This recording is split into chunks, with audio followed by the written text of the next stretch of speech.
আসসালামু আলাইকুম। সাউথ ভিউজে আপনাদের সবাইকে স্বাগতম। 1971 সালে স্বাধীন হওয়া বাংলাদেশ 2024 সালে এসেও অর্থনৈতিক স্বাধীনতার জন্য সংগ্রাম করে যাচ্ছে। বাংলাদেশ যেমন সংগ্রাম করছে অর্থনৈতিক মুক্তির জন্য, তেমনি সংগ্রাম করছেন ভোলার চরফ্যাশনের চরমানিকা ইউনিয়নের দৌলতপুর গ্রামের কাঞ্চন মিয়ার স্ত্রী কুলসুম বেগম। কিন্তু সমস্যা হয় ঋণের কিস্তি নিয়ে। জানা যায় দক্ষিণ আইসা গ্রামীণ জন উন্নয়ন সংস্থা নামের একটি এনজিওর কাছ থেকে 70,000 টাকা ঋণ নেন তিনি, কিন্তু 13 কিস্তি পরিশোধও করেছেন। তবে দেশের বর্তমান পরিস্থিতিতে ঋণের কিস্তি দিতে না পারায় কুলসুম বেগমের গোয়ালঘর থেকে গাবি গরু নিয়ে যান এনজিওর মাঠকর্মী হাসিনা বেগম।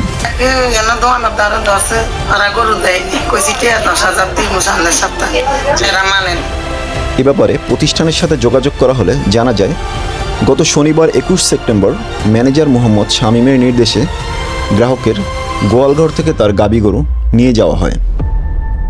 গ্রাহক কুলসুম জানান, মূলত খেতে খামারে কাজ করে সংসার চালাতে হয় তাদের, তাই কিস্তির টাকা পরিশোধের জন্য সময় চাওয়া হয়েছিল, কিন্তু তারা তা শোনেনি। এ ব্যাপারে স্থানীয় ইউপি সদস্য সালাউদ্দিন মুন্সি বলেন, ঘটনাটি খুবই অমানবিক।